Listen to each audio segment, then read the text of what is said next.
Welcome to the Parsha Perspective. Each week, we will delve deep in a weekly Torah portion to find a practical and insightful way to enhance your daily life.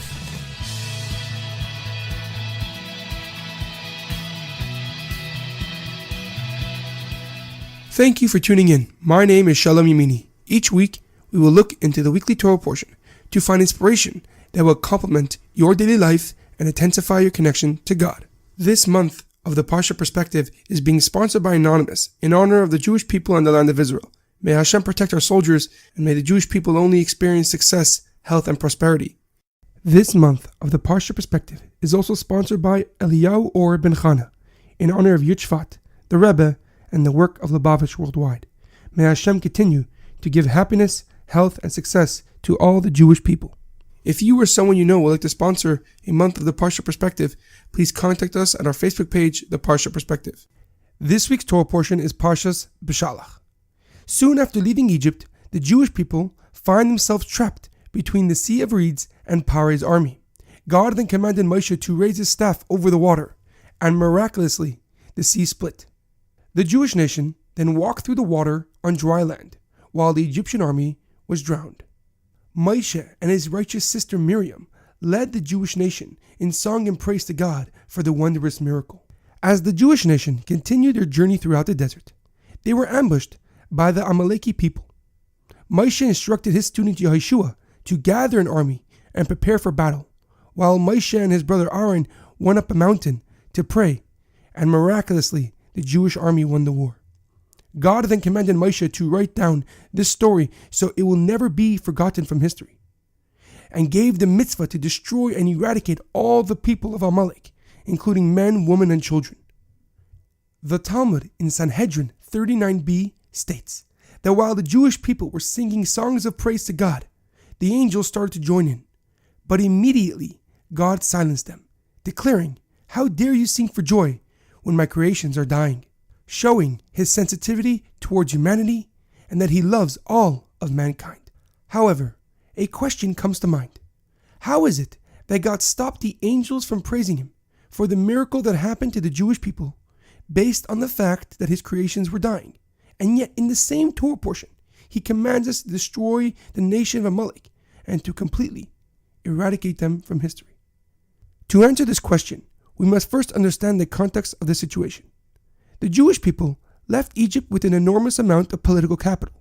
The world knew that God of the Jewish people struck the Egyptian nation with 10 plagues in retribution for the oppression and slavery that they had afflicted upon the Jewish people.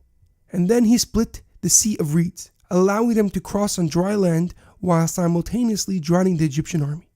The whole world knew that the Jewish people had God on their side, and therefore were very powerful and not to be trifled with. However, after the war with Amalek, the world saw that the Jewish people were not as influential as they had thought, and therefore could be messed around with.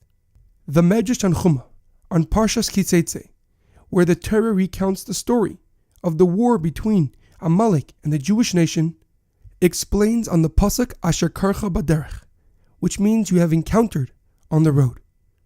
The Medrash explains that Karcha does not only mean encountered, but also means cool down. That besides the nation of the world not acknowledging the power of the Jewish nation, the Jewish people themselves began to doubt God and Moshe. They start to find any possible reason to argue with God and his commandments.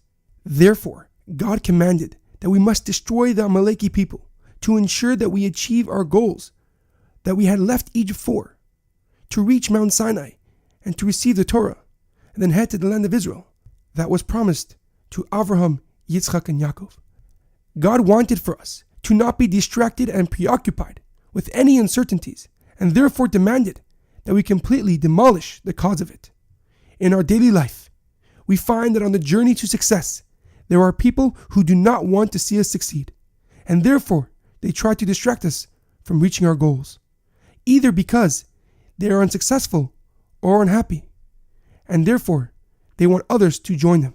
As the saying goes, misery loves company. Therefore, it is imperative that you remove the toxic people from your life.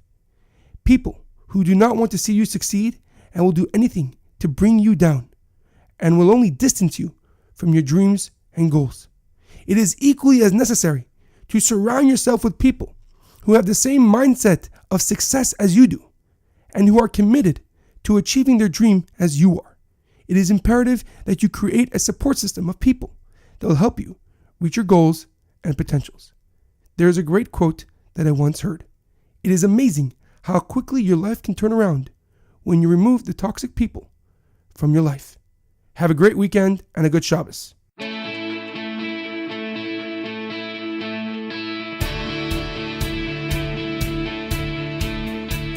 Thank you for tuning in to the Parsha Perspective. Check out our website, theparshaperspective.com. Send thoughts and comments to theparshaperspective@gmail.com. Till next time, thanks for listening.